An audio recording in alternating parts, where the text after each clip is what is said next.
Okay, welcome back to the podcast. I am joined today with Dr. Jonathan Shedler to talk about depressive personality style. He has been on the podcast before talking about narcissism, obsessive compulsive personality, beginning treatment, psychodynamic psychotherapy. We have no conflicts of interest to report for this episode. We will be doing a lot of role play, trying to give a practical understanding of depressive personality dynamics, how it shows up in therapy, and how to start to help the person get in touch with their own needs, desires, and frustration. Individuals with depressive personality style are often professionally and socially externally successful with a warm, engaging, empathic presence and invested in making other people's lives happy. Due to the adaptive childhood dynamics that they faced, how they adaptively responded to hardships, these people developed an accommodating nature and get stuck in relationships, even therapeutic ones, where their own needs, desires, and anger remain neglected, disavowed, and largely unconscious. Depressive personalities are distinct from clinical depression. Someone can have a depressive personality without necessarily experiencing clinical depressive episodes. Paradoxically, individuals with a personality style often appear outwardly successful and high functioning despite inner feelings of inadequacy and chronic dissatisfaction. They typically struggle to experience genuine pleasure or joy. Within psychodynamic circles, the concept of depressive personality remains influential, especially the works of Nancy McWilliams, Odo Kernberg, and Jonathan Shedler. They emphasize underlying dynamics such as internalized self criticism, unconscious guilt, and enduring interpersonal problems, which makes this meaningful to understand and address. There are common patterns that show up in how they relate to others, including interjection, which means internalizing negative experiences and anger. There's a turning against the self, engaging in self directed criticism and punishment. And there's a gentle idealization of others, coupled with, when they do have frustration at others, they usually turn that on themselves and have this self devaluation. So, as they idealize the therapist, they may be covertly dissatisfied, but then turn that into self blame and guilt. Countertransference could include protective impulses, a feeling of a desire to rescue. There may be feelings that you pick up of their disavowed frustration, and you may feel the frustration that it's hard for them to feel. And there also may be feelings of helplessness that they feel and that therefore you also feel. And these things will be addressed in this role play and in our discussion. And this concept has a rich historical lineage. Emmeline Kremlin first described depressive temperaments, highlighting the stable and chronic nature of this. People like even Freud discussed in Mourning and Melancholia, depressive dynamics.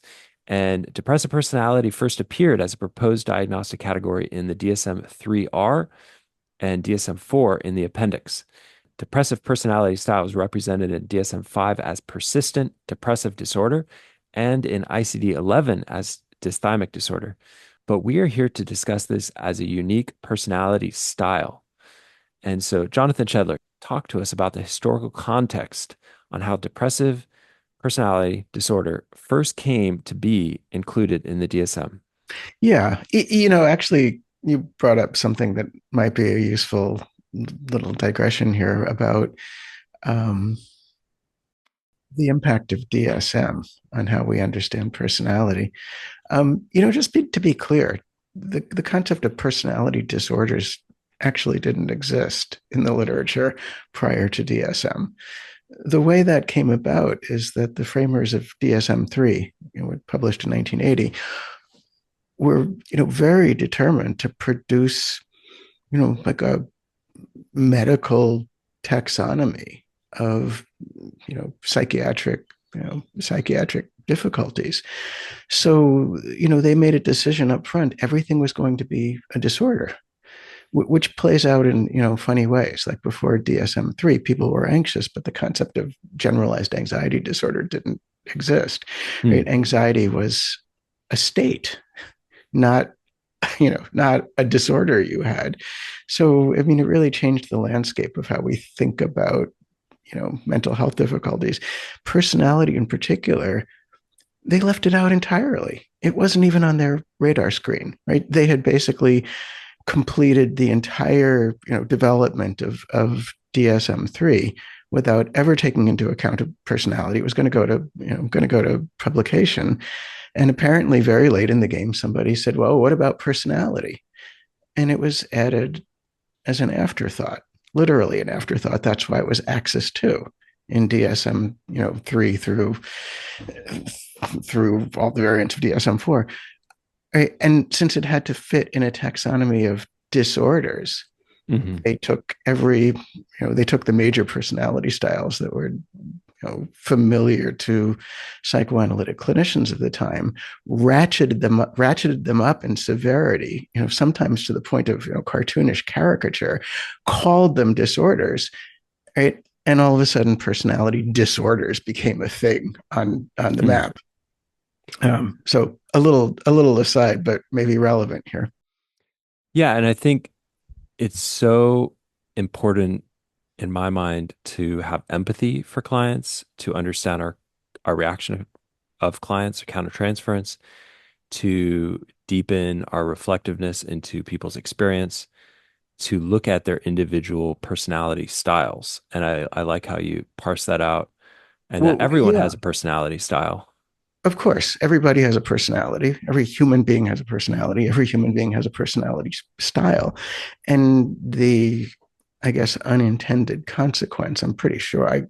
By the way, I got that story, directly from Bob Spitzer himself. I mean, that, how personality became Axis 2 comes right from the source.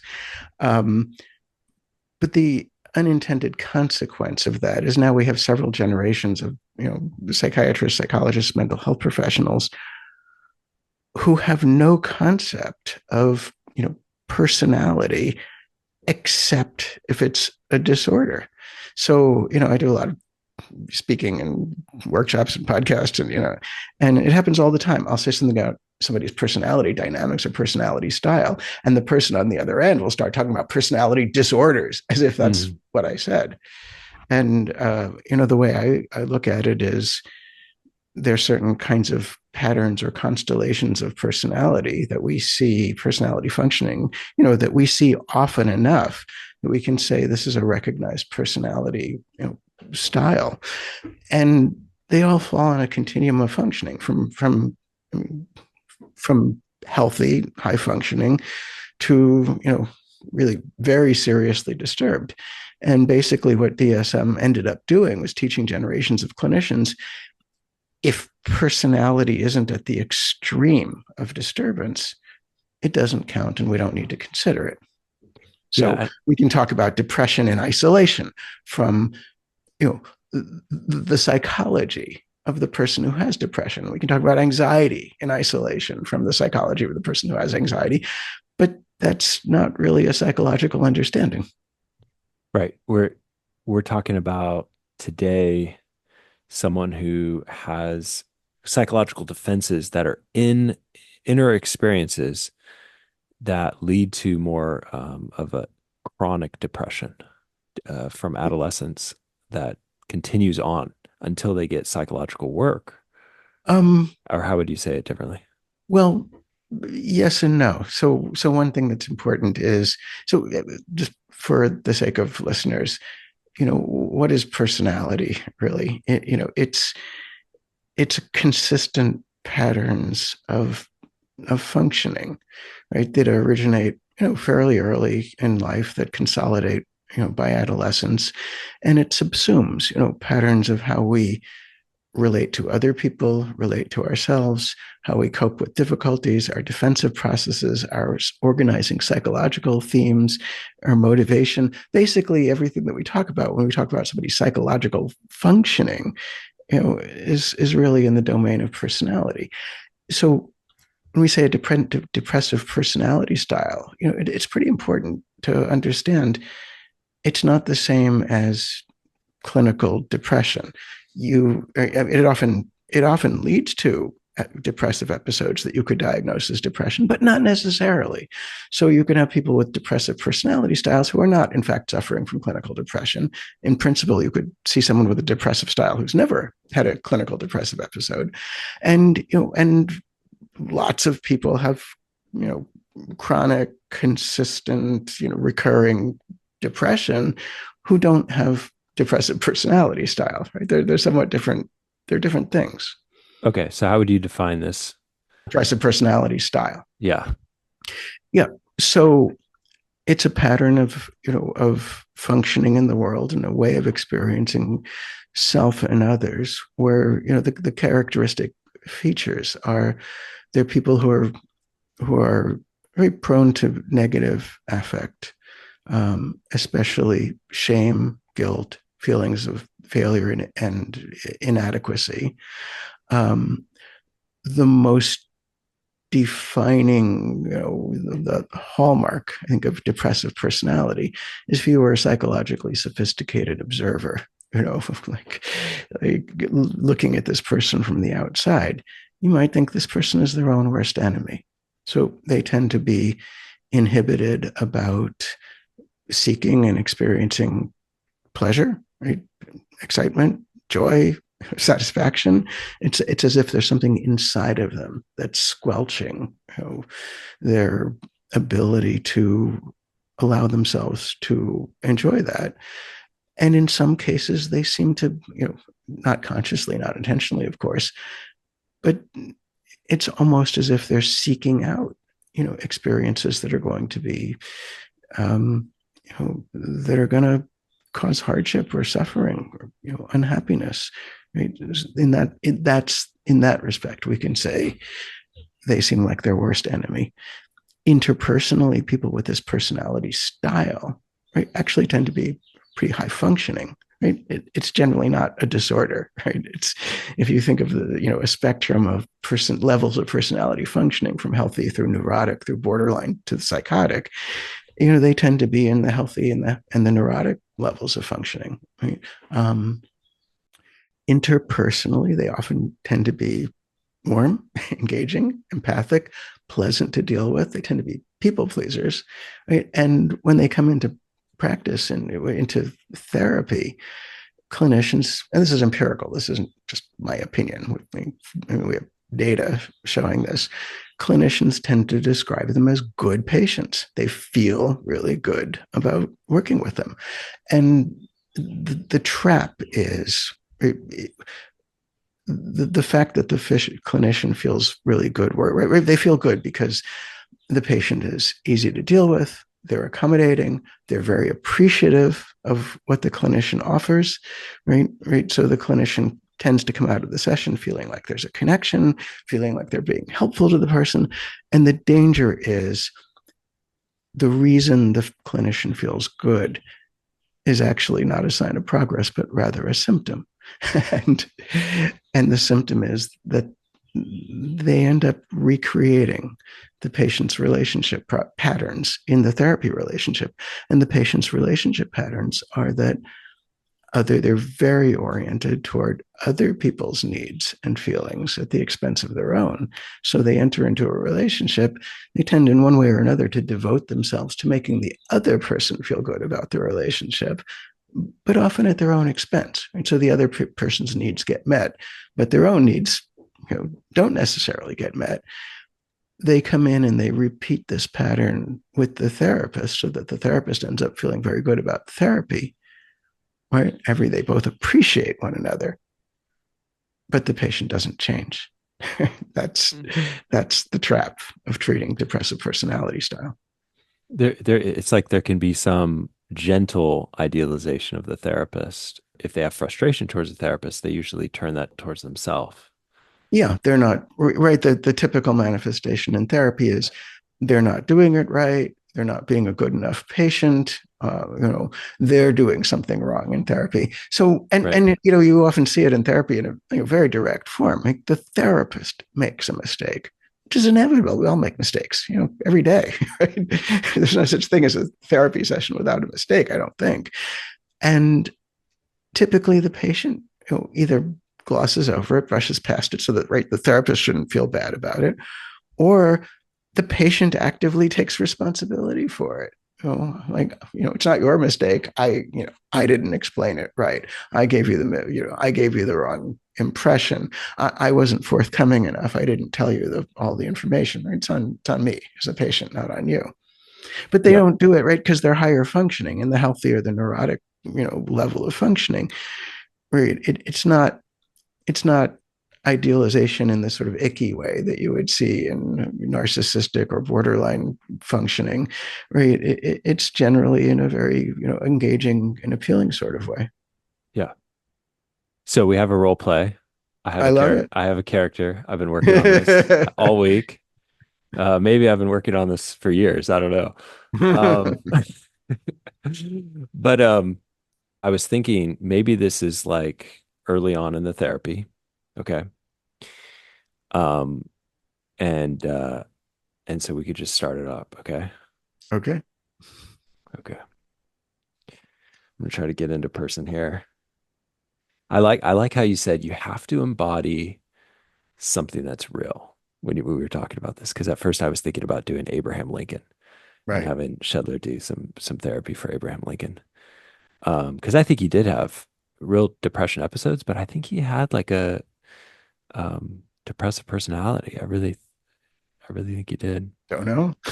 I've been reading some a biography on him. Okay, but I will not be Abraham Lincoln. I will Right. And the be reason for this is that when we treat patients of our own, or we draw on, our own immediate personal experience, right? If you have a patient in mind, we form identifications with the patient. We unconsciously identify with the patient, right? In a way, even if the patient never says the specific words that come out in the role play, right? There's a way we can speak from within that person, and it's not a conscious, planful process. We just, if we're a dedicated therapist, there's a way we just take in our patients, right, and try to understand them, or not even understand, experience them from the inside out, rather than just as an observer from the outside, outside looking in. But anyway, okay. So here we go. Dr. Shedler, I wanted to reach out to you, but I know you were on vacation. I felt bad wanting to reach out to you, wanting to disturb your vacation, so I didn't. But I feel, like I had this email, I started to write it, and but I felt kind of guilty for uh, kind of interrupting. Well, I don't know if you were on vacation, if you were lecturing, but anyways, my father passed away this last week, and it brought up a mixture of things for me. well, I mean, I'm hearing two things. I mean, I'm tempted to ask you to tell me about what it brought up for you, but I'm also hearing this happen earlier while I was away, and it sounds like you were feeling bad about wanting to get in touch with me. I think, as a therapist myself, Mm. when I'm on vacation, it's like I appreciate being on vacation. So I think I was just kind of leaning into that a little bit. And then um, I've had patients who reach out during vacation and sometimes you gotta talk to them and stuff, but I know I just anyways, it's heavy mostly for my father. It's weird. Everyone wants me to feel sadness. It's like, oh, you must feel so sad. We even had a funeral. It was pretty short. But more, and I would like kind of, oh yeah, yeah, I feel sad. And I would kind of tell them that. But really what I felt was guilt that I didn't feel sad. And I felt more like I should feel sad, but I don't feel as sad. Um, So mm, just stepping out of the role play for a second, how long have we been in treatment? How well do I know this patient? Um, let's say this is like third or fourth session, Oh, it's very early on. very early on. So I Yeah. don't know. I don't have a lot of history. We're really Yeah. just So you sort of you getting can to know ask each you other. can ask the history. Okay. Yeah. Yeah. You I okay. So that's all I needed to know. So let me jump back in. I gather you must have had a complicated relationship with your father. Yeah, and I know the first couple sessions when we were meeting, it was mostly about patient issues. Um, and and I it's kind of you know, it's like in my mind, I don't know why I go there, but I almost don't want to burden you with the story of my father. Um, which I know you've like consciously in my mind, I know You're you've been doing this a while. but something in you feels like it would be a burden to me to hear about it, to listen to you. Yeah, yeah. I so my father um uh I'll just start. He left our family at around sixth grade. Um he's kind of in and out of our life afterwards. Um he he had probably true bipolar. Oh, I didn't know that back then, but I know that now. uh, Um undiagnosed bipolar, then I imagine. I think for the first decade of my life, he probably drank himself out of any mania. But then he developed chronic pancreatitis and he couldn't drink, or he'd get acute pancreatitis, end up in the hospital. So inevitably, he became sober. And when he was sober, he was very miserable. And so Miserable meaning how so? um, well, he he was always he was always angry, even when he was an alcoholic. But when he was sober, he would kind of go between what I would consider like up, out, you know, having sexual flings, men and women. He would, and then I would go to my grandma's house every other weekend, and he would be there, and he would just really stay in his room.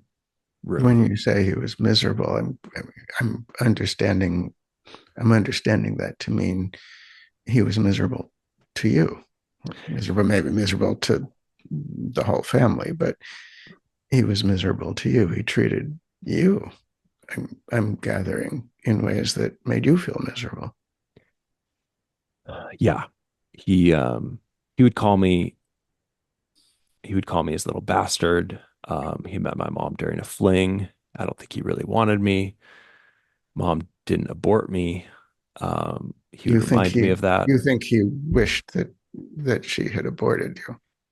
I think he felt trapped, and sometimes I feel um, responsible for his unhappiness. I know as a therapist now, I know I probably shouldn't feel that way, but it feels really true. Um, he blamed me for for that. He blamed you for he blamed you for his difficulties or his instability. Well, his difficulty was this, my mom, which I can get to later, but yeah. So I mean, there were memories of like just him yelling, um, At you? but at me, spit flying, his face close to mine. Um, hard to predict. Was there physical abuse also? Uh, yeah, yeah. There was. Yeah. I mean, punishment. Uh, just punishment that was random. It was chaotic. It was not. It was not like I did anything bad. Per se, or maybe I did, but it. Could you give me a for instance, just whatever comes to mind just now? Um, So like just so I can get a better idea when you say there was punishment, so I can get an idea of what you mean. Um, I he would come home, hadn't been home for days, and he would be in a tirade, and he would just nonstop be ranting about how unclean the house was. And it's not as if I didn't try to clean the house. I think this was around when I was like 9, It was your 10 maybe. responsibility when you were 9 or 10 to clean the whole house. Well, and my mother was at that point so heavy that she couldn't get out of the couch very easily. And so she and I hate even talking about it in that way, but the reality was she was pretty physically weak. I mean, compared to, so she couldn't really get up. And so I'm assuming if she was too heavy or too weak to take care of, to take care of the household, I'm assuming she wasn't really able to take very good care of you either. yeah, and this is, I mean, I I hate to even get into this. But we would live in squalor. I mean, it was it was outright poverty. We'd move every month. I think when I just turned 40 and I just realized like I've lived in 39 houses. So I officially passed Well, the number of houses that I've lived in. it sounds awful. Yeah, and I think I worked since I was 12. So I would go to school, I'd work, do sports, go to work, come home at 11. Mom would talk to me from 11 to 1 a.m. Talk. about what Yeah, I'm sorry. Go ahead. about her issues, things that have come up in the day. And About her issues. You mean her worries, her problems? What was things that were bothering her her? her anxieties, her the weight that she carried, So I mean, you're like 9 or 10 years old. It sounds like, well, you're a therapist too. I mean, it sounds, I'm sure you know the concept. It sounds like you were, became responsible for taking care of your mother, like you were her, like you were her parent rather than vice versa. uh she had a lot of reasons. She had a lot of anxieties, and I think it she needed someone to talk to, and so um, So let me make an aside for the listeners because, right, I haven't really done much by way of intervening yet. I'm still getting the lay of the land, the psychological lay of the land for you, for this patient. But I'm about to. This is going to be my first, actual intervention. Um, so I'm just sort of flagging this. I'm about to do something that follows from an understanding of the personality dynamics that I see emerging. So jumping back in, I can't help but notice I commented about your experience, the burden of being in the role of having to take care of your mother, and your response was about your mother. yeah, and I think you got to understand like how hard it, I mean, how the how difficult her life was, and she would tell me about how difficult it was, and she would tell me about there would be men that would come and stay with us for a couple weeks at a time, and I would hear them, at first nice noises, You giggling, mean men sometimes. that she was involved with Yeah, yeah, like romantically or sexually? oh, you could hear it through the This was happening. holes in the walls. Yeah. So this was happening right under your nose in your house. Oh Your yeah. father, your father's out running around with other women, I guess, was how I understood what you said. Your mother's bringing other men into the home. And there's something that doesn't quite add up for me. Like, she's overweight and, too too heavy or too depleted to take care of you. And yet it sounds like she has energy to bring in, not just one man, that she's right, but it's like a regular thing with different men. Yeah, and she would, she would meet these men online. They would travel sometimes from cities away, live for a couple weeks. I mean, these are not like my teachers, my coaches who I looked up to. These were So men that you I were hated or just disliked. so who was taking care of you? 'Cause it doesn't sound like your father was doing much of that. It doesn't sound like your mother was doing much of that. Was there somebody in your life who was there for you and there to take care of you? Um, I think I kind of figured it out how to take care of things. I You felt mean a lot you of mean responsibility. you mean you had you were the person taking care of you, and it sounds like, in important ways, trying to take care of your mother and trying to take care of your father too. I mean, I think at around that time, like, I feel like I'm like really giving you too much here. What do you It's mean? What do you mean giving me too much? Well, I mean, it feels like I'm burdening you too much. I feel like this is going to be too heavy for you. Like it's going to be like a lot that um like I just can't. Just as an aside, this is very fast. I mean, if this were real therapy, this would likely unfold over more sessions. But I want to be able to I want to be able to illustrate working with something here. So yeah. if this were in real life, this would be pretty abrupt. But I wonder if something is going on here between us that is similar or a continuation of what you're describing growing up with your parents. Because I mean, your mother was supposed to be taking care of you, taking care of your needs physically, emotionally. She would burden you with her problems, her anxiety. She'd keep you up until 11.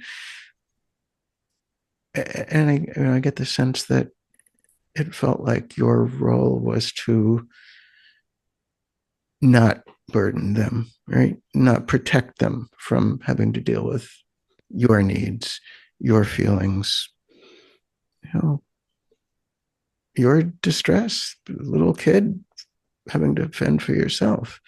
You were sort of protecting them from your needs. And I wonder if there's something like that that is continuing here with us when you say, you don't want to burden me or it's too much for me. Uh, Yeah, I even and I may have misspoke earlier. She would keep I would get home from work at 11. I mean, Ooh, this was like in high school, junior high school, and then I would be listening to 1 a.m. I may have misspoke, so I apologize for that. But you you know, assume that, well, there it is again, actually. So you assume that you misspoke rather than that I misheard or I misunderstood. well, I think if you think that you're like my parents at all, like that's not the case. I mean, you remind me more of I had a good basketball coach. I wasn't the best basketball player, Well, yeah. but Well, I mean, the ways that I might be like or not like them, I mean, that's something else for us to talk about. But just at the moment, I mean, what I was really getting at, it wasn't so much whether I'm, like them in reality or not, but I was noticing, your impulse to want to protect me, or your feeling that what you were telling me was too much of a burden. Brings me back to where we started, which is your father just passed away. Right? I mean, you must have very complicated feelings about it, to say the least. And you know, you felt like reaching out to me. It was the same thing. You shouldn't burden me. I was off. Maybe I was on vacation. Maybe I was teaching, whatever.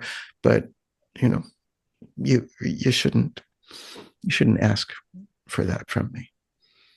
Mhm. And right. And I wonder, if it's of a piece with, you start to tell me about really how difficult things were for you growing up, how alone and uncared for you were.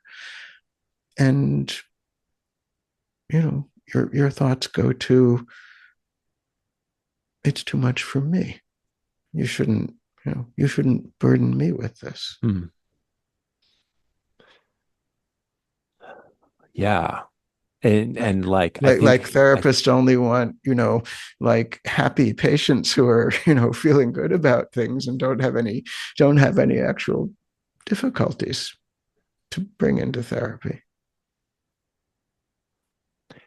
yeah, and I think I I think that uh I guess I'm getting confused. It's like I know logically um I should not feel like I'm burdening you. Well, you And you somehow should. I've and yeah, What, what would that I say? feel like almost critical of myself that I'm like I feel almost critical of myself that I'm like feeling that way. But then I can also see how like deeply that resonates with so many things in my life. So, What um, it brings up, I take it it's bringing up more for you. yeah. Well, like I talked to you in the first couple sessions, like it's like whenever my patients are doing well, I feel um like I don't feel much. I don't feel much like I feel like that's like okay, that's expected. They're paying me, but when they don't do well, it's like I really, really ruminate and When I kind of when they're doing well, it doesn't speak to your credit. It's hard for you to feel good about it or feel like, this is something that you helped to accomplish. But when they're not doing well or when they're feeling bad, it's your fault. yeah. Yeah. And so I've been thinking about that as kind of like a theme of our first couple sessions. And I've been thinking about like, hmm, maybe there's some deeper reasons for that, you know. So I'm like, with my dad's death, I feel like maybe this is a good time to look at those deeper things. And I think it's coming out. Yeah, I'm aware. Okay, so I may have some transference as well towards you. Now I'm not like as like, you know, articulate as you are about these kind of things. So um, but yeah, I can see it happening right now consciously, like in my mind. Like I'm like, oh, I'm like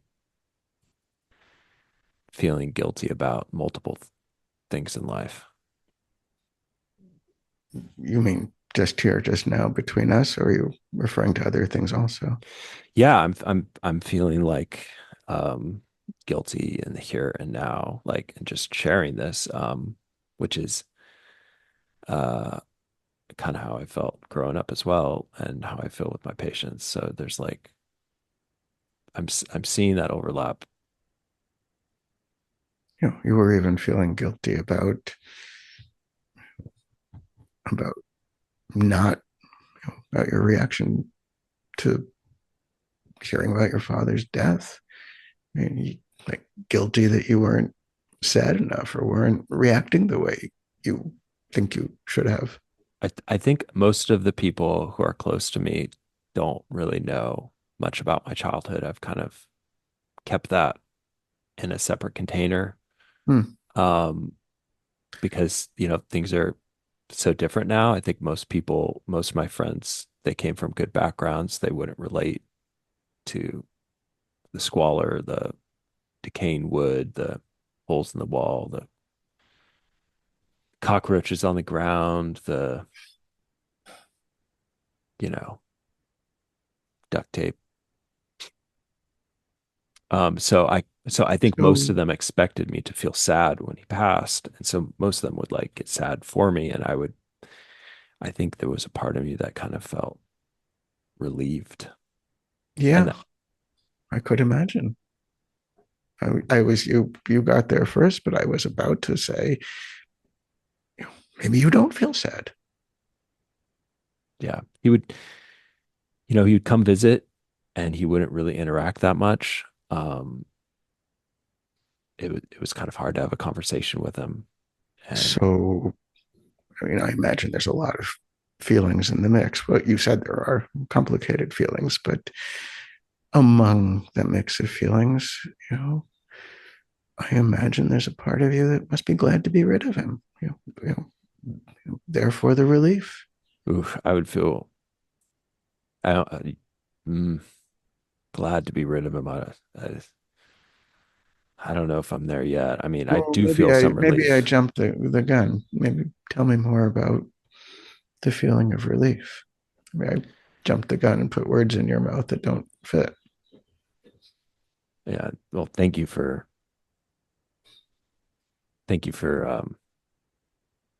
that. Yeah, letting me have the space to kind of get in touch with what I feel. I okay. So I haven't told you this about him yet, but he would call me, and like I would get these calls. He would be gone for weeks. I would get these calls from him. He probably a payphone, and then he would be telling me on the phone, and um, you know, now it's kind of like I think back, was he on drugs? Back then I didn't know, of course, because I'm young. And he would say things like, I'm going to kill myself. And he would keep me on the phone for, and I wouldn't say things even back then. Like I wouldn't say, oh, you're the best dad ever. But I would say, Dad, please don't kill yourself. Dad, please don't kill yourself. And so, yeah, there's a weightiness um, with those memories. What I'm hearing is how you ended up being the emotional caretaker for two parents. You know, like you were trying to be a little kid and trying to be a therapist to both of them at the same time. Yeah, of course, back then it's like you never have the right words to say to make them feel better. And so, It was your job to make them feel better.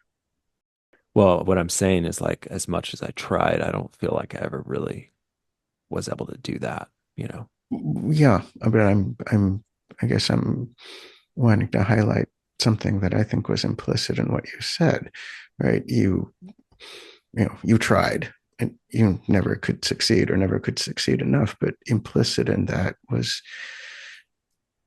it just seemed very natural and normal that it was your job to make them feel better, right? And now you're going on telling, well, you failed at the job, you didn't, you never could quite accomplish it, or but I mean, it seems like in the background, it's like the default is, of course it's your job to make them feel better,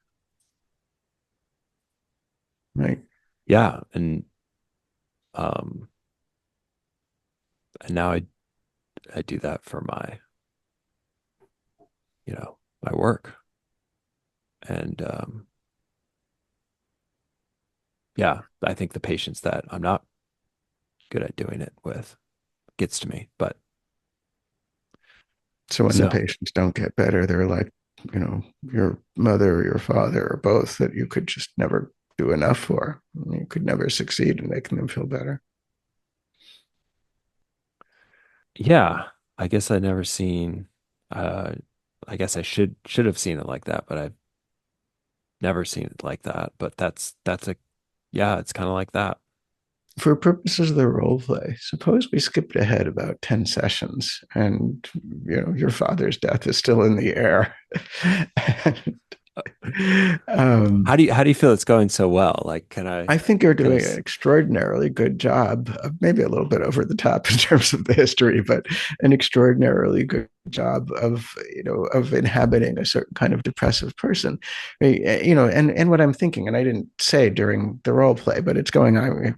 Let you and the listeners into what's going on in the back of my mind, right? So here's a personality dominated by guilt, dominated by a sense that that they're falling short, or something about them is bad. It isn't good enough. Um, right.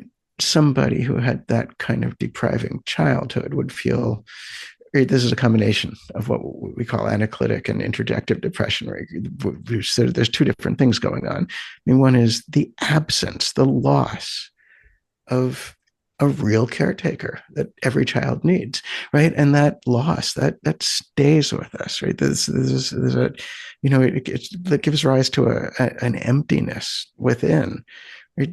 That's a hallmark of a particular kind of depressive personality, right? That you sort of feel depleted and empty, and you try to fill that hole by you know bringing other people into your life, and by connecting with other people, except it doesn't quite fill it. And the connections are kind of a one-way street, not because the other person is necessarily requiring that it's a one-way street, but right, because the patient is making it a one-way street. It's about what can they do for the other person, right, rather than can they what can they get and take in that's meaningful to them. So that would be a kind of an analytic, what we call analytic depressive style, where the person is very sensitive to loss and relational disruptions.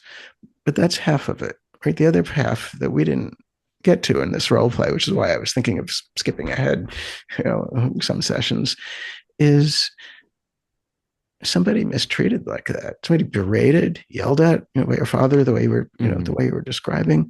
I mean, it'd be less than fully human to not feel angry, resentful, deprived, enraged about that, right? It's not just that you feel like the other person, not just the other person, the people that you're supposed to rely on to take care of you. It's not that they just didn't do right by you, and it's not that you feel they didn't care for you well enough. They didn't care for you well enough in this particular history that you're giving me, right? Of course, of course there'd be anger and resentment, and I think we just heard just a whisper of that when your patient said, well, I felt relief when he died, right? And of course, behind that word, relief is a whole universe, right? If you're relieved from something, that means that there was something that you were experiencing as a burden, or as burdensome or oppressive or distasteful, or you're relieved from something bad that you don't want, right? It just hinted at that with the patient. And here's where you did such a good job of being this kind of patient, right? The patient's also very defended against their aggression.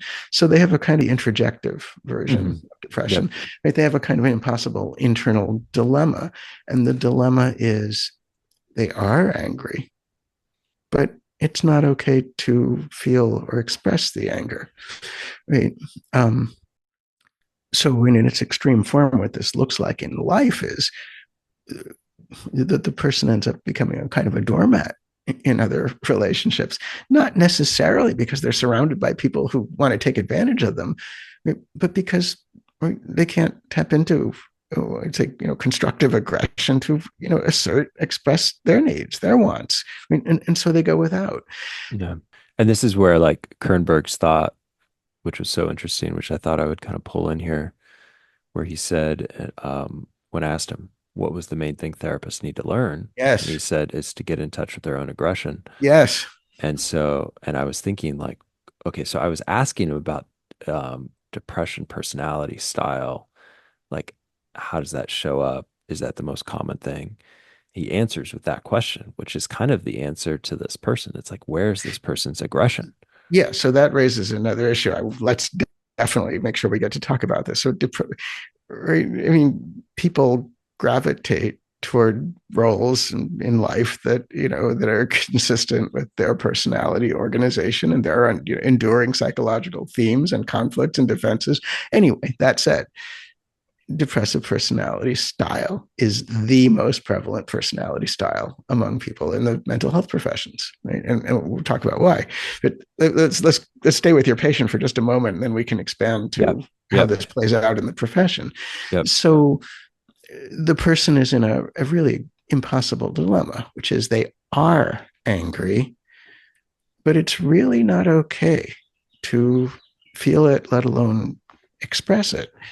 And well, what becomes of it? Where does it go? Right? Because the one thing we understand psychologically is, Mm. you know, out of sight, out of mind doesn't mean gone. It's still there. It's still having its impact. And you actually, did a beautiful job illustrating it. If you're angry with someone, if you really don't like someone and you're angry and you want to punish them, what do? You treat them really badly.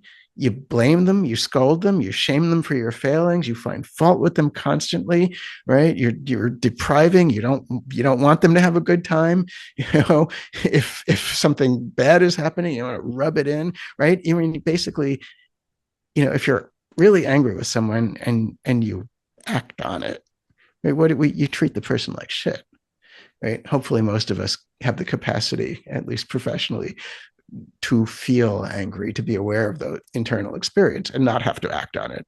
But right, if you were really angry at someone and acted on it, you would do that. And what we see in this what's called introjective version of depression is the person is treating somebody, the person with depressive style is treating someone like shit, but it's themselves. And Hmm. that's where you see the self-criticism, the self-deprivation, the self-punitiveness, which is empirically the hallmark of this personality style, right? So it comes up immediately in our role play, but in a very small way. And it's not present and palpable enough yet to work with in the session. So I let it go by. But right, you wanted to call me right when you heard your father died. The reality is, for whatever reason, I wasn't there for you, right? I Mm. took that period off, right? That wasn't your doing. Should we? No, I wasn't available to you. And, I could easily imagine, right? It's not a capital offense, it's a small offense, a misdemeanor maybe. But, anyway, I could imagine why a patient in that position would feel upset with me, disappointed or irritated. Why am I not available? Right. And then your impulse is you wanted to reach out to me, email me like, oh no, you shouldn't do that. Right. So what happened immediately was the thought, you know, I wasn't doing right by you, transformed into, oh, you can't, contact me. You wouldn't be doing right by me.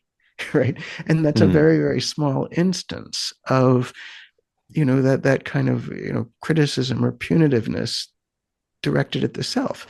Right. So if we put it, just sort of cast it in high relief, I'm doing something, not that I'm a bad person, but I'm doing something bad to you by virtue of not being available. And in your mind, it turns into somehow you're doing something bad to me. And there's the reversal. Yep. Right? And it Yep. takes a lot of doing in therapy. And I was thinking about this before the role play. It's very hard to illustrate because it doesn't happen in a single, compressed segment. But I was thinking, man, we could stretch this out for yeah, hours, right? Like, yeah, that's why like there's a that's lot why I here. thought it might be good to jump forward some sessions. But Yeah. but the issue is that Okay. the therapist is going to have all kinds of failings, not necessarily intentionally, perfectly reasonable things. You know, actually, I can think of a very specific patient. I've had interactions like this with patients. The most recent one being someone who's also a psychologist, a very good psychologist, by the way, and I'm not there when she needs me, expects me, and you know she feels bad Mm. Yeah. about wanting something from me, and we had this discussion that was like, let me see if I can recapture it. It's kind of slipping away as I'm trying to put words to it. Um, It could have been a little bit dissociated because it was so painful, right? Um, oh yeah, it's coming back. Um, no, it is. So I got you know got something wrong. I misunderstood something, mm, and I fell short in some way. That was the reality. It was actually my failing. A small one. Lowercase f. And she immediately took responsibility for it, like you did in the role play. Oh, I didn't explain it right. I didn't, say it right. And yeah, and by the way, I did that on purpose because I know. that's I did that on purpose. So I've been thinking about this case a lot, and a lot of it actually is very true. And it's not a patient, it's not myself, um, but it's been a close person to me that I know their story very well. So I think when I'm talking about it, and if you felt as a listener that I was embodying it accurately, it's because I really care about this person that went through this. And that's right. That's why it's so important that there's a person behind it. Yeah, I realize I'm thinking with my patient, I'm trying to also protect her sure, absolutely, confidentiality. absolutely, yeah. So let me just make up a kind of an equivalent example. And I'll say for the record, I got permission from my person. So let's say I missed a session or I was late for a session. Um, or actually, let's use the example that you gave. I was away. I had something else scheduled and I canceled the appointment in advance. That'd be a good example. And I wasn't there for her when she wanted to reach out. And and she starts very much like you did. Well, I really wanted to reach out to you, but you were away. And I didn't want to bother you. And I said, it must have felt pretty shitty that I wasn't there when otherwise, otherwise, you know, count on me to be there. Oh, well, I know you have your own life and, you were doing some important thing and you were teaching and I understand. And, of course of course you didn't do it deliberately to, so that, you didn't do it deliberately to, not be there for me. Like I understand. And, the same thing happened with me and my patients. And, everything you I said to her is, everything you said is true. I did have a prior commitment. I did let you know well in advance, right? Right. I was, you know, just taking care of other business, right? It wasn't meant to harm you or to, all of that is true. Yes, I objectively had something else that I had to attend to. What does that have to do with how it might feel on your end when I wasn't there?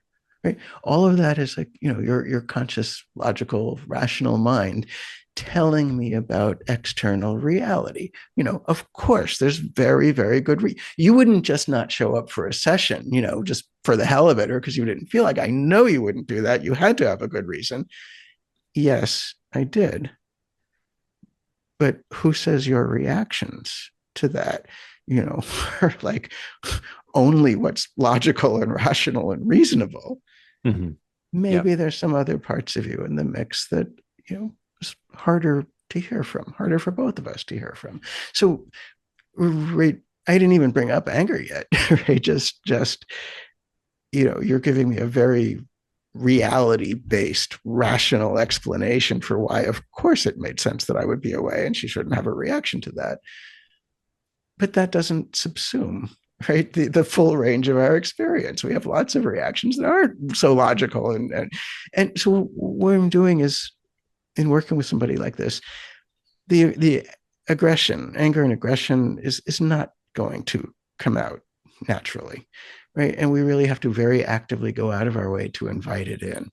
yeah, So an yeah. example I use in my chapter that I think you read was, um, the therapist is late and the patient says, oh, I understand, if you were running late, it happens, no worries.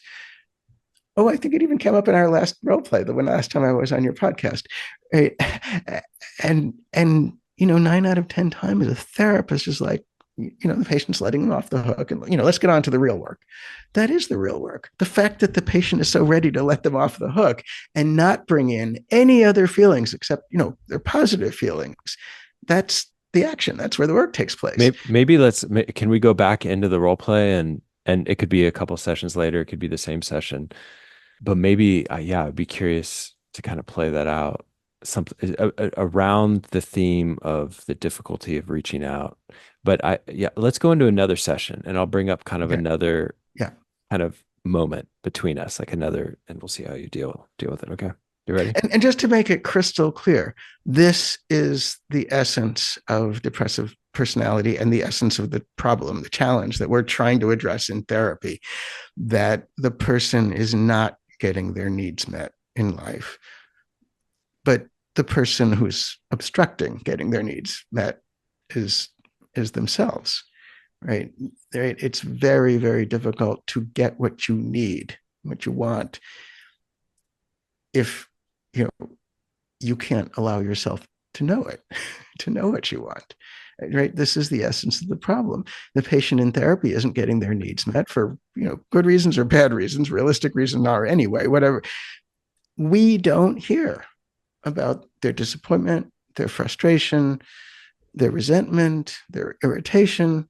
We don't hear about it. We have to actively Hmm. pursue that. Yeah. Okay. Yeah. Okay.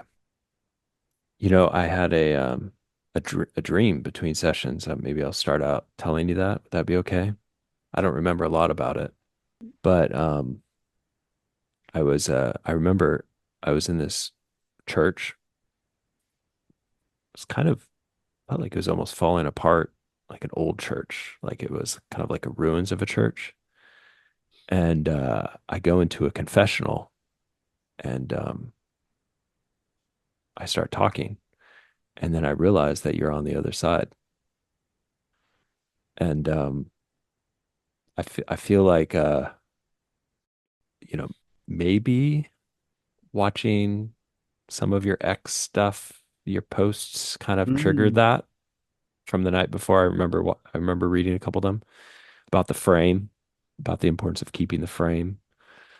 And I was like, so I went to bed and I had that dream. Could you connect the dots for me? What about my post about the therapy frame do you think, what about it, that do you think led to the dream?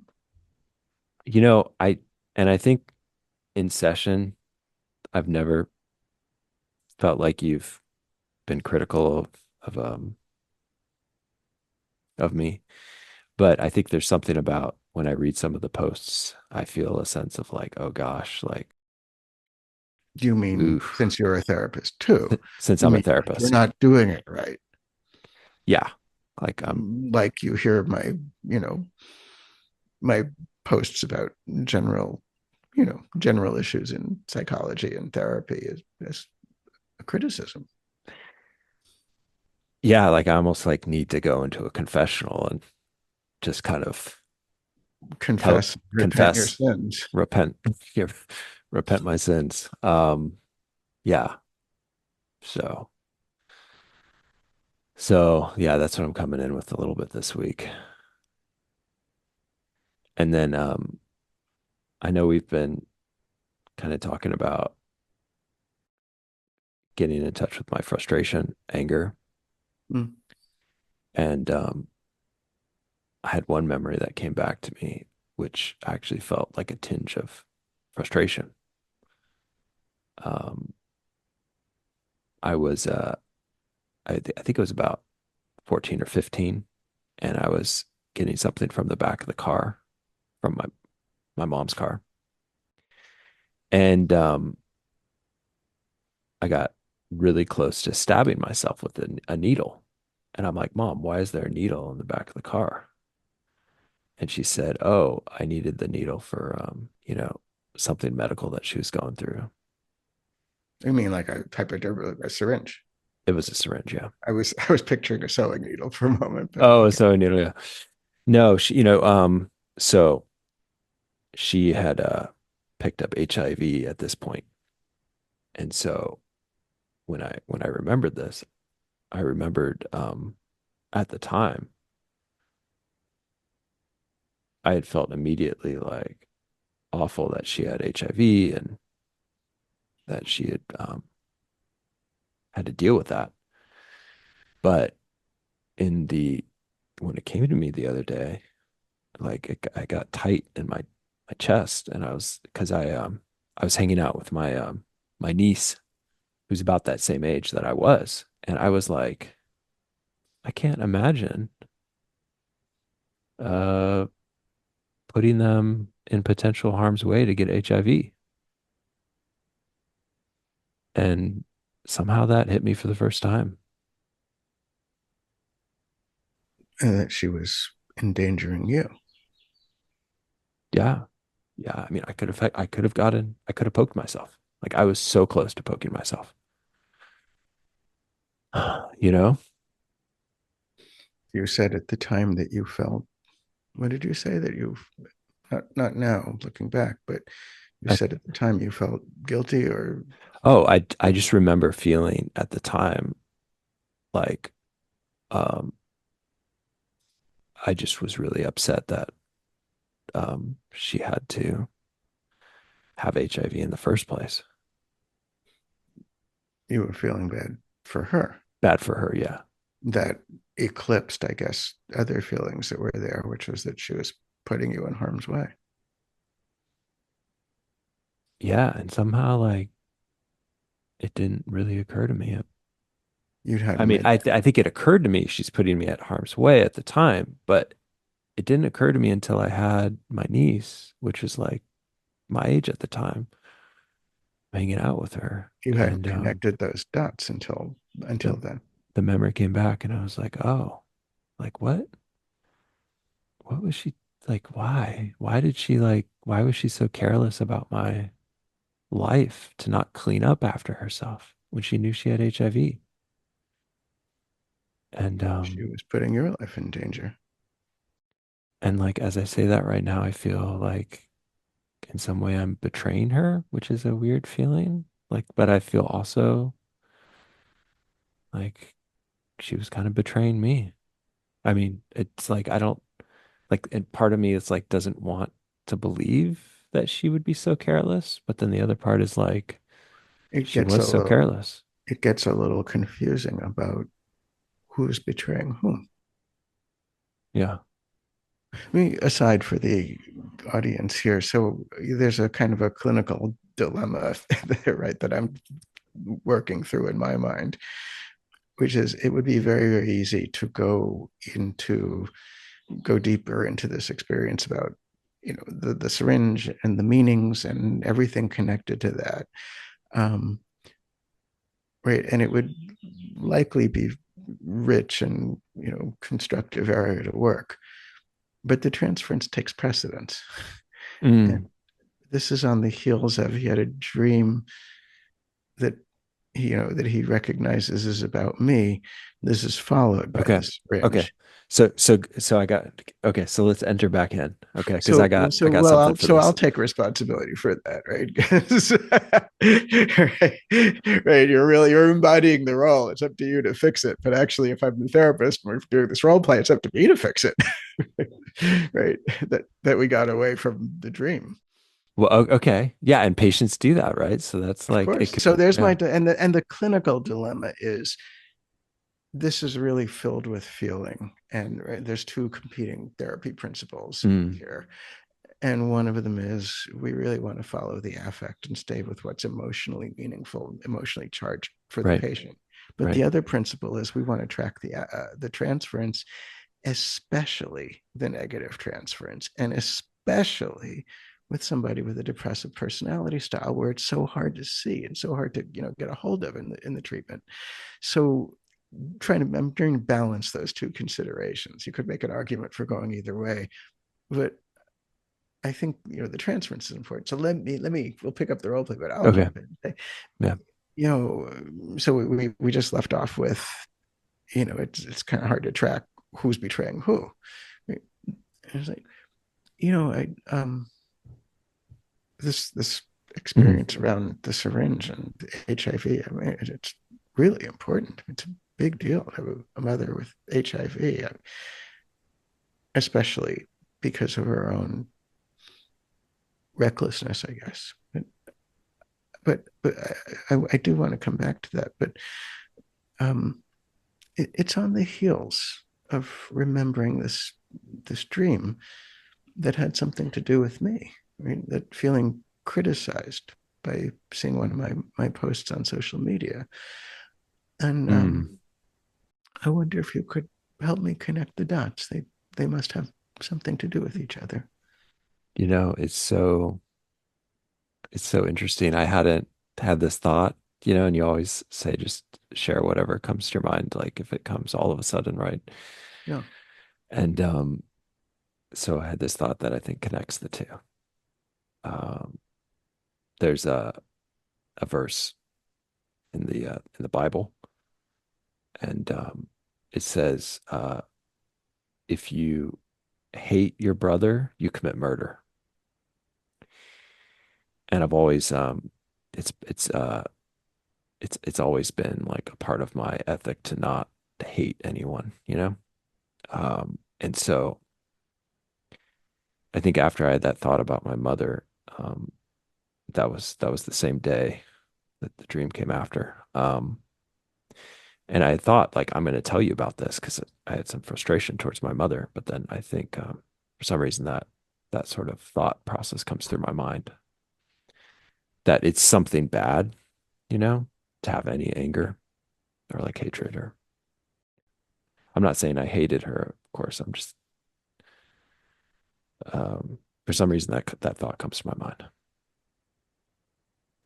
or it comes to mind in connection with me. I Yeah, couldn't. because in the confessional, I would be confessing that I murdered my mother with my hatred. Um, that's the connection I'm drawing. I maybe I misunderstood. I thought the confessional was your thoughts about the confessional was about you heard my social media post as a scold. You're not doing it right. You're not maintaining the therapy frame properly. That was your sin. That was your original sin before. That's what I thought. That's what I thought. But in session right now, and I hadn't planned this. I hadn't thought about the connection, but the connection is that like that niece incident, the memory that was the day too. So I'm thinking that maybe the confessional, and I had thought at the time, I'm gonna talk to Shedler about this incident because the new memory with my mom and the HIV syringe, and just thinking about being upset for my niece. Like, oh my gosh, like how could anyone have harmed my niece? Like that. I don't, So are you, easy. It's easier to be angry on your niece's behalf than on your own. yeah, But your niece wasn't the one being harmed and having, and who could have jabbed herself with a, HIV positive needle. Right? I mean, it was you. It was easier to feel, right? It was easier to be upset on her behalf. And just so we don't lose this, because I feel like it keeps slipping away, and maybe we both have a role in it slipping away. That the starting point from this was you feeling scolded, by something I posted on social media, or feeling you were being, told you were bad, and it's in the context of, actually, you know, you're the one who's been wronged, who feels wronged. I think there may be more to this than meets the eye. That that social media post really didn't sit very well with you. I feel bad even for snooping on social media in between sessions. I feel like I'm That complicating the work here. I feel like I should be. another I'm sorry. another I'm like, uh, another transgression on your part. oh, I know, and I feel bad that like I'm like, now I'm recognizing that I'm like double transgressing myself with this. No, I'm not saying that you. I'm not saying it's a transgression. I'm saying that you're treating it. You're talking about it as if it's a transgression. Well, right? It's a transgression that my post didn't sit very well with you. I It's a I transgression that you were even looking at my social media okay, feed. okay. Oh, I think there's part of me that sometimes, and I know I shouldn't feel this way, but sometimes I feel like um I'm going to tell you something and you're going to get really angry at me. Like really angry. Like I feel like it's coming. I guess we'll have to see. Oh, oh, see, there's like part of me that thinks I don't know. I think it could be like there's got to be something that I could tell you that, or I don't know, just imagine. Maybe I'm imagining incorrectly, but okay. I'm What sorry, I'm happened? What confused happened about just? What happened just here? Right, just at the moment when you know you said you feel like I could get angry, I could blow up at you at any moment. I haven't yet, but you know, right. The next, I don't know what, like, the next one is going to be the straw that breaks the camel's back. I'm going to erupt at you. Um, and I said, well, we'll have to see. Something just happened. Sure. I'm not sure what was coming up in you at just that moment. I feel like me sharing that would would make you upset. Like I'm blaming you for something that you haven't done. Like I'm Sharing that accusing you're you. worried that I would get angry, that I would berate you or explode at you. Sharing that is That feels dangerous to me. is what? That it feels dangerous. I wouldn't want to hear your thoughts and feelings about me. Um, it feels like maybe I'm blaming you for accusing you of something or uh Well, like that's a possibility. You might be, worried or expecting something that, isn't really so much about me. It's also possible you're picking up on something about me, that, you know, something about me in the background that we haven't talked about explicitly. Right? Maybe there is something you're picking up on. are you secretively angry at me between sessions? I'm leaving it open because we're really talking. We're talking about Oh, we're talking about your okay. experience of me, Hmm. and um, you seem to have the idea that it wouldn't be all right with me to tell me about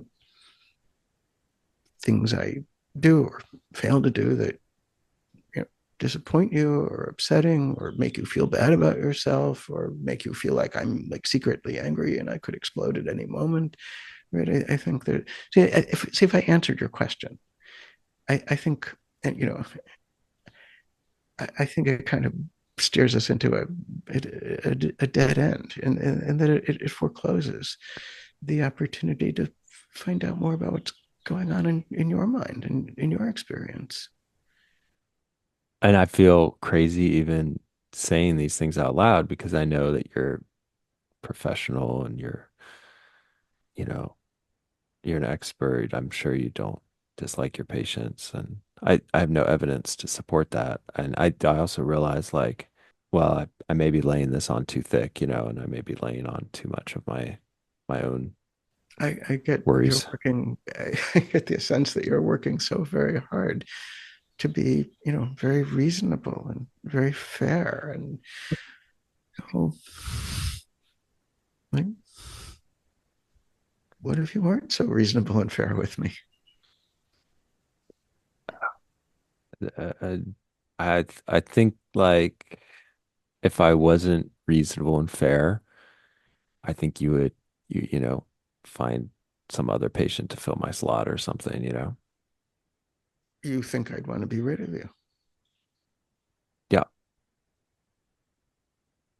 What an awful feeling that that would be, to feel like, the person, even the person that you come to for help, doesn't want to deal with you.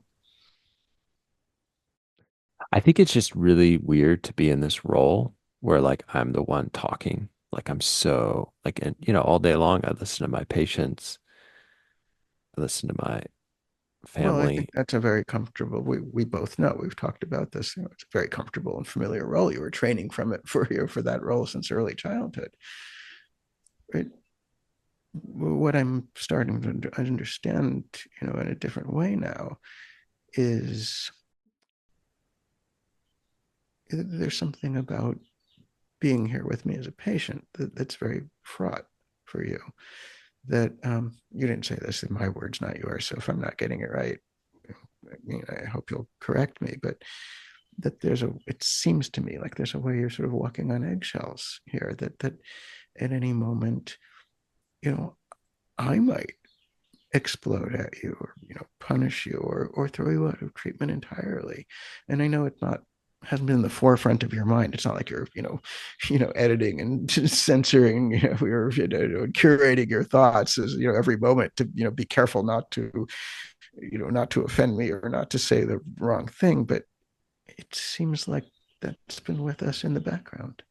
I think that this is different because I think with my like teachers, my coaches that I got good things from, of course, I'd find that thing that they're interested in, um, and read a couple books on it, become an, be able to dialogue on the thing that they're into. Um, and I Your think that role is to be, a very good student or athlete, or and be very appreciative. yeah, and I don't want to come across as unappreciative. Um, I I wouldn't like an unappreciative patient. see, uh, I know you. I know there's a little tongue in cheek in there. Um, well, so yeah, I think it's like I'm like really trying to get into this role, but I'm also realizing how hard it is to get into the role. But the role is one where you don't have to feel like you're walking on eggshells or taking care of me or protecting me from my feelings. I think I think there was something like very hyper vigilant about me when I was young to like be in that role with my dad, with my mom. It's Well, hard. I mean, the word is, I mean, it's technically the right word, of course, but I mean, there's something that's like pathologizing about it. Your problem was you were hypervigilant, whereas in fact you know, you were doing what you had to do to Mm, function and survive in that environment. It's not like you had a lot of choice, right? It's not like as a, small child, you could have, just picked a different family, or replaced your parents, right? You didn't have any choice. You had to function as best you could with the parents you had.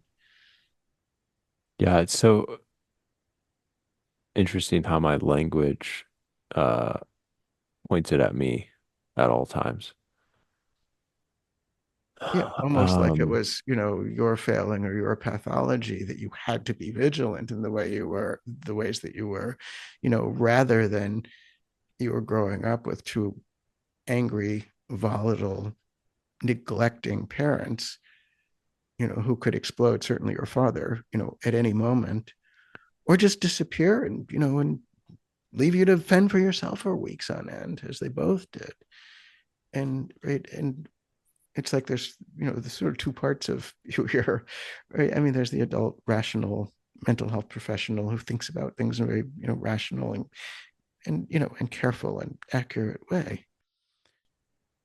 But then in the background, it's like there's this part of you that's expecting the same treatment from me, and it feels like you have to be just as careful and just as cautious about, oh, you could say or do the wrong thing, and you know I wouldn't be here for you either. At mm, best, I wouldn't be here for you either. I mean, at worst, I would actively attack you, or I should say, I would actively attack you too. Yeah, something about you commenting that I hypervigilant for me, it kind of puts it in my like something is bad with me. Whereas like I was just trying, I was responding the best I could in that environment. And that was what was helpful at the time. Um and I so I'm think it was repeating that here. necessary to, I think they were doing the best you could to survive that.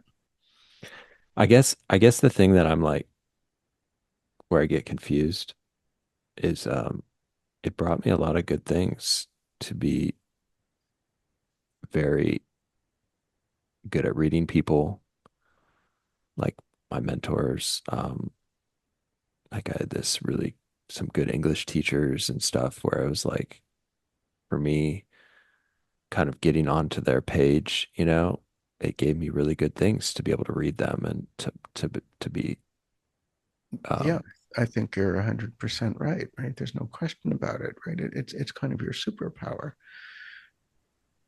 But, like all superpowers, it also comes with a huge cost, right? Which is, you're focused on what you think the other person needs and wants. And, and your needs and wants go on the back burner or don't get on any burner at all. Now, this was the place if we had started with the first session and we had kind of gone through the process of why is the patient here? What is the purpose of our therapy? What are we trying to accomplish here together? Right? We would have done all of this beforehand. Right? This would be a place that I would refer back to that. I mean, that's why you're here in therapy. I'm just making it up because we didn't have that conversation, but by objective, external criteria, you're doing pretty well in your life. Good practice, successful in your career, like married, wife, family, right? But things feel empty and dark and sad and joyless on the inside. That's why you're here. And I mean, if that was the reason, there could be many, many reasons. But if that was the reason, right, I'd want to make a very explicit link between what we're talking about now. This is sort of a little micro instance of, you know, this superpower. I'm very, very, very good at accurately reading and responding to other people. I don't want to take that away from him, right? It's true, right? And I mean, that's why a lot of people with this personality style are drawn to the therapy mhm. professions, right? And right, they have a kind of hypertrophied capacity for empathy, which can serve them very well in right as a psychiatrist or as a therapist, but it can also come with a terrible price. So what I want to do at this point is link it specifically back and say, here's your superpower. You're very, very good at reading and responding to what other people need, but it comes at this terrible cost, right? That right, we don't, when I say we, I mean both of us, we don't always get to hear from what you need and want, right? What would make an interaction or make life, feel satisfying, meaningful, you know, allow for pleasure and joy for you. Right? So I'd link, right, because they're flip sides of the same coin. There's the superpower and, and a real, liability. Not a liability that affects other people so much, but that gets in the way of you being able to live you know, a life that you can enjoy. Mm. Whatever we agreed on as, this is what we're trying to do in therapy, which would have to do with, why you came in the first place. What was you came to therapy Right, for a right, reason. right. I would take advantage of this opportunity to make the link. This is why we're here. Yeah. It, it's interesting because I know that I need to get in touch with my own feelings and desires. And I think that was one of our initial goals that kind of we identified. Um, and also kind of, why am I extending myself too much at work, maybe? Yeah. Um, but I think part of the conflict is I've always had the philosophy of serving others has intense value and and um, and to kind of like put myself second or to diminish my own, ego Well, and the importance of it. you had the philosophy. You know, a lot of people find meaning, deep meaning in living their lives and choosing to live their lives that way. Right? That's an option. What I'm concerned about, I think what we're both concerned about for you is it's not clear as of now how much that's really a choice versus something that happens, Mm. in an automatic, obligatory way. You know, like for instance, you saw a social media post of mine. You didn't like it. It felt critical. It makes you concerned about, well, maybe you're not in the right hands after all. Maybe I could be, Oh, no, no, no. That's not what I was thinking. I oh was no, I'm saying okay, okay. it. But Right. I liked the post. It just was convicting that like I could, I mean, I know, I came in talking about how I overextend and maybe I need to What I charge. was getting at is I'm not sure if it were so that you were upset by the post or it made you worried about me. I, I'm not sure it would have felt okay just to say so. In fact, I'm pretty sure it felt not okay, right, to say so. And right to respond to what you said about your philosophy of how to live your life. When I say, you know, it's a valid choice, but for you, just here and now, I'm not sure how much choice there's been. And I think that's why you came to therapy in the first place. Right? It's entirely different to say, here's something here's something I want for myself. Here's something I desire. But there's other things that are more important to me that preclude that. And I'm going to make a choice. And I know this is something I want, but I'm going to choose something else that's more important to me. That's different than not being able to want it in the first place. I when I hear this, what I think about is I think about a quote that I've memorized from Dostoevsky. I'm not worthy of happiness. My life is a series of errors, and perhaps this misery is what I must endure to atone for them. Oof. Um, I I don't know why, but that resonated back in the day, like in college, and I memorized it. It's interesting because I feel like if I like, did I reincarnate from like some awful person to go through what, some of the suffering I've Well, gone it through? resonated because in a very important way, I think it speaks to the story of your life. Right? This was the family you were born into. Your role was to suffer and bear the suffering for all of your parents' failings. And, to feel like that was your lot and what you deserved. Yeah. Yeah. And so I think this is it's like something is shifting there, and maybe that's, oh, you know what? That's kind of come back to the dream. It feels like that kind of ruinous building that I was in. It feels like something is shifting, like um maybe I can kind of look at things a little bit differently, or That maybe makes it me think, good. oh, it made me said the ruinous building that you were in the dream. It seems like you just linked that, or it was right on the heels of my, just saying directly how ruinous your childhood was. I mean, it Mm, sounds like you just connected those dots, that you were literally living in ruins in childhood with holes in the walls, cockroaches, and hypodermic syringes and car seats. Right, right. Your your childhood and your family was the ruins. And in the dream depicts you as, oh, here you are enduring this and but confessing your sins. right? Oh, yeah. Somehow I still am blaming myself in the midst of that. Like I'm like I'm like, Yeah. So let me oh, stepping back okay. from. Let's So step I'm back. being a bad therapist because I got kind of caught in the roles between talking to you and the readers, and the role of being therapist. And if it were therapy, it really got a little too intellectualized and away from the immediate experience. So not a very good model of doing therapy in this. That last part. Which part? Which part? I think you're being hard on yourself here. Part about I think it was really good. the part about the philosophy, right?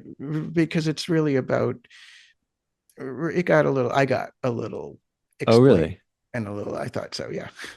What I've realized is that as I reread this, you know, reread this stuff over and over again, I'm like, oh, people really adopt the philosophies based on their personality. People adopt a philosophy that solves It an solves their internal personality stuff. psychological conflict, Oh yeah. right? Your Yeah. choice of career, your choice of partner, your choice of, lifestyle is a And compromise. But and that's not to negate if the philosophy being true or not true, because no, it still could be true. and it still could be a perfectly reasonable and valid and meaningful, life choice. But we have to understand all life choices are overdetermined and reflect something of our own psychology. But what I think I appreciate what you said there is like, okay, even with this guy, you wouldn't want it to be unconscious. You would want him to have a choice if he's going to Exactly. choose to be sacrificial or if he's going to choose to maybe in touch with his aggression and have a boundary with his time. Um, And this is ultimately the goal of psychodynamic or psychoanalytic therapy. And I would say of all good therapy that's aimed at self understanding. The goal is to expand freedom and choice so that things that were previously automatic or experienced as obligatory, right? No choices, right? Become a matter of choice. That's the goal of the work, to expand freedom and life options. And the person might well, in any given circumstance, make the decision to do whatever they would have done before therapy.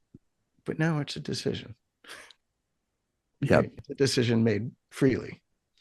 And I'm a little mindful of the times. I want to make sure we get this out, that we haven't named it explicitly, but what you and I are describing and working on the role play, right? This is really the essence of this depressive personality style that we're speaking about.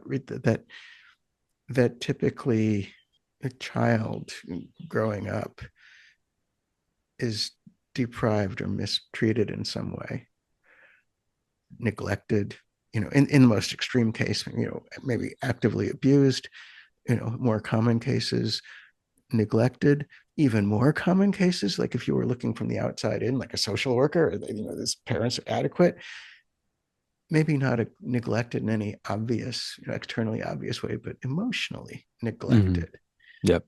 But the child's experiences, they're not getting what they need, right? Because the parents aren't coming through. The parents are inadequate in meeting the child's needs. But it's an incredibly, incredibly dangerous thought for a small child. A small child simply cannot think this. Pretty damn rare. Think, I have bad parents. My life and my well-being is in the hands of people I can't count on. Right? This is not a thought a 3 or a 4-year-old could wrap their heads around. And what the child's solution to this, horrible, impossible dilemma is, well, I'm getting mistreated.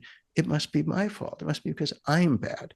And the parent, right. So the child concludes that they're bad instead of the caretakers are bad, in a very paradoxical way. There's something hopeful in that for the child. It allows the child to sustain hope, because as long as the reason is because they're bad and it's their fault, then potentially it's under their control, right? They could become, not bad, and then they'd have parents who love them and take care of them, right?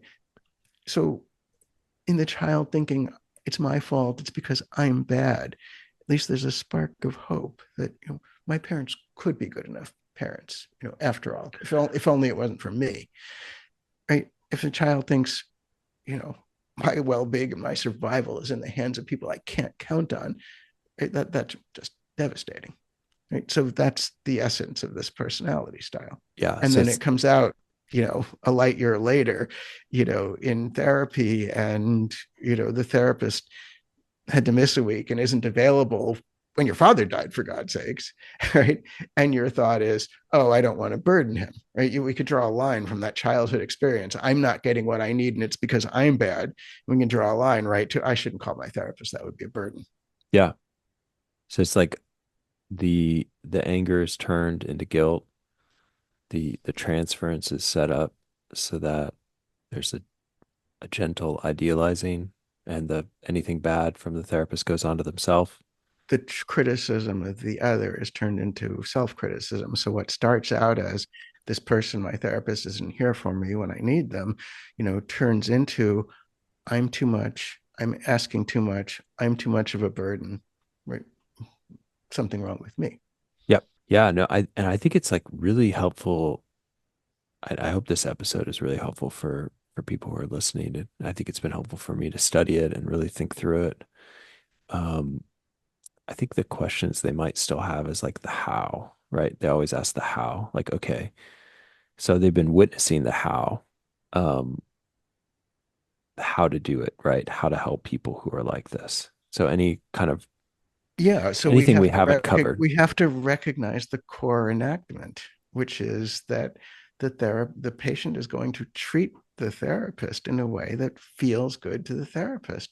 And now it's easy to enter this, I'm just making this up as I go, but this kind of like therapy pseudo paradise where we both feel so good about each other, and we're so appreciative, and the patient is so appreciative of us, and we're happy for the patient because they work so hard in therapy and they pay their bills on time without fail, and they come on time without fail, and they're always appreciative of me, and right, and I feel so competent and so helpful, like such a good therapist when I'm with them.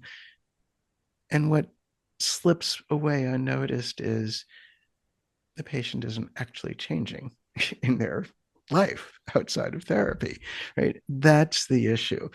And, to get biblical about it, if we've created this sort of illusory paradise in therapy, we need to invite the snake into the paradise, right? It's really not a paradise, it's an illusion of paradise.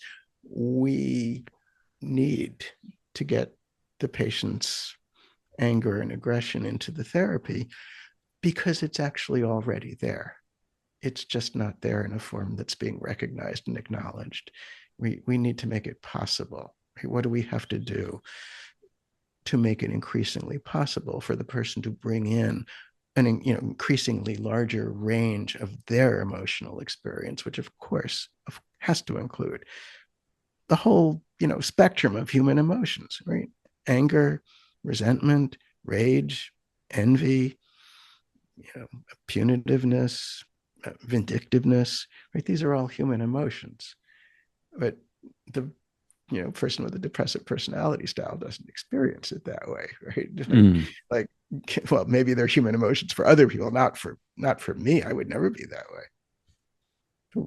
We want to make it possible for them to experience and integrate a fuller range of their emotional life.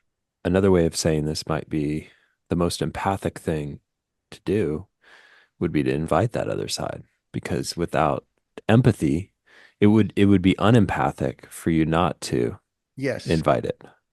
this is where exactly where therapists go where therapy goes south in treating patients with a depressive personality style, right? Because the therapists are very likely to have a depressive personality style, right? It's a perfect mesh. And you think about it, I mean, the therapy professions are like an invitation you can't refuse to somebody with this personality style. So what do you get if you Mm. go into the mental health profession? What does it give you the opportunity to do? Well, you you get to focus, intensely on other people's needs, right? Not that that's bad in its own right, that's the job, but you get to focus intensely on other people's needs at the expense of your own. You get to constantly fault yourself, however good you get at the work. Not, perfection isn't attainable. Like I said earlier, we're all making mistakes in every session all the time. You get to fault yourself perpetually for falling short of some, unrealistic, unattainable, internal standard, right? You get to A put your Jonathan Shedler superego. right. You put your own needs on the back burner, and here's where I see this just all. I'm so glad you brought this up because I see this all the time. The misuse of empathy as a defense for the therapist against the therapist's own aggression, right? So what happens in therapy is the therapist is very, very, very empathic to the patient's hurt feelings, broken feelings, the sort of needy, childlike feelings needing to be taken care of, right? Empathy for that part of the patient, no empathy whatsoever for their envy, their anger, their aggression, their resentment, their vindictiveness, their competitiveness, their rivalry. All of those things are there. How do I know those things are there? Because they're human, right? But the therapist has zero empathy for that, right? So it's empathy, I would say pseudo empathy, as a defense, both against the patient's aggression and maybe more importantly, as a defense against the therapist's aggression. Yeah. And as someone who studied micro expression, tenth of a second flashes of emotion on people's faces, every person has expressions of anger. Not Yeah. everyone knows that they have the And it expressions of makes a anger. world of difference, right? Because that's information. It's information in the interaction, it's information in the counter transference. We don't want to shut down that counter, right? There's three major channels of communication going on in therapy. I don't think he talked about this, but this really comes from Otto Kernberg's writings, right? One is the content of what the patient says. The other is the nonverbal things they express, through facial expression, body language, tone of voice. That's the second channel. The third channel is the countertransference, what they evoke in us. We shut down that channel, or we should shut down, important information that otherwise should come through that channel. And we're, really, really limiting our effectiveness as a therapist, right? Yeah. We're having these reactions in therapy for a reason. It's information. Can I show you the micro expression just for those who are watching the Yeah, video please. here? So this I actually filmed a lot of people watching YouTube's and so this is what it looks like right here. If Very you're serious looking person here. But do you see the down and together of the eyebrows? Like it's like one tenth of a second. Yes. Boom. That's the micro expression of anger. Yeah. So, That's a oh, lovely example.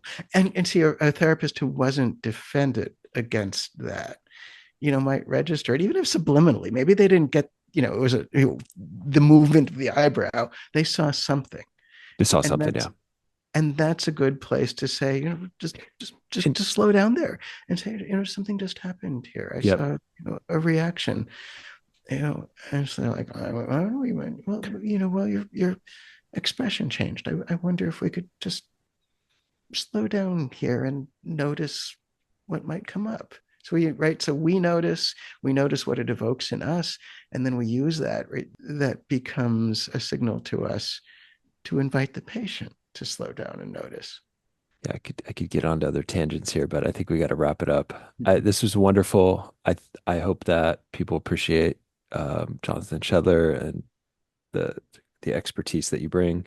Appreciate you coming back on. And we will be posting this on X. We'll be posting it on YouTube. If you want to watch the video, I know a lot of people just watch the podcast, but if you want to watch the video, you could jump on there. And yeah, any closing words? Yeah, just on a personal note, I have to say I was really, like, very aware of coming on the show. The last two podcasts of yours that I watched were Otto Kernberg and Frank Jovens, and boy, those are big shoes to follow. Kernberg is a living legend, for a reason. I mean, I could just I almost did actually in real life.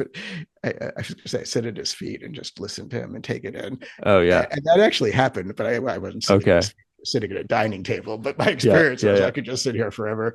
Oh And man. I mean, I think Frank Gilman's is one of the most gifted master clinicians who's publicly out there and teaching. And I mean, every time I hear him, it's a pleasure, and I learn something every time. Yep. So I was Yep. very acutely aware, like It this is was, these are the people I'm following on your podcast. oh man. And I really appreciate you sent me a message like that was a historic interview. And I think if anyone hasn't watched Kernberg or Yeomans, both of them are amazing. Actually, when I was reading through the journal articles looking at transference focused therapy, if you read the methods section for a lot of these studies, Yeomans is the supervising therapist on Yeah. these studies. Like he is the guy, right? Kernberg is just masterclass. I mean, he is, and it's like I think you sent me in the message like I understand everything he was saying and I love it, Yeah, it was kind of scary. which I'm like, as I get deeper into this material, it's like most of it's understandable. Um, and it makes so much sense. It makes so Well, much I'll just sense. share with the audience what I wrote to you privately. So I remembered when I was, 20 something year old grad student trying to read Kernberg's works. It was books this goes back, books written in the late 70s or early 80s. And for anyone who's tried to read Kernberg's writings of that time in the original, it's a really, really, really hard to read. Right? It is not an easy read. It's incredibly challenging and demanding. And I actually had the depressive thing. I was reading his book. I'm like, oh my god, I'm really like, I'm stupid. I'm not up to the work of this profession. Like, if this is what it is, like, really inadequate. So, Yeah. fast forward a few decades, it's like, no, I'm pretty much tracking with everything. Yep, yep. I was not expecting an interview. That's the wild part. I was like expecting a phone call where like we would talk about an interview and then I would spend like a couple months reading and rereading. And so like I jump into this and it's like, okay, here we go. I think that interview and the fact that you made it happen, whatever it took, it was like, I think it's a historic event. You know, Oh, and I'll say for those of you who have listened to it or listened to this, my new sort of approach to the write-ups is to do a really nice transcription where then I put in footnotes and I put in the footnotes for the beginner. It's not for the expert, it's for the beginner. So if you are confused, if you want to go back, listen to this episode, you've listened to it, something was confusing, you want to go back, look at the transcript. Eventually, we'll have one up there with footnotes.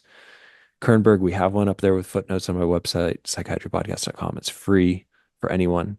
All my stuff is free. highly recommended for whoever's listening. A And wonderful so thing to we will continue to produce good content. I think we're going to go through every personality do. style eventually. So 5 years from now, we'll be done.